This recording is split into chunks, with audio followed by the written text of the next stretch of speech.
So, hi everyone and welcome back sa aking YouTube channel. So, for today's video, ayan, let's congratulate the Angels. So, nagkaroon po sila ng award sa Anak TV and ito yung Makabata Award. So, ayan, napaka-blessed naman ng dalawang to and ayan, pakinggan natin guys kung ano yung speech ni Sa program po namin, award.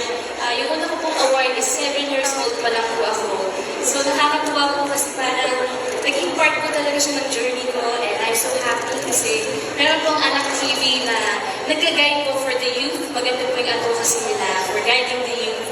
And maraming salamat po sa award na to. I hope na maka-inspire po po sa maraming tao, lalo po sa youth. Kaya maraming salamat po sa support ninyo.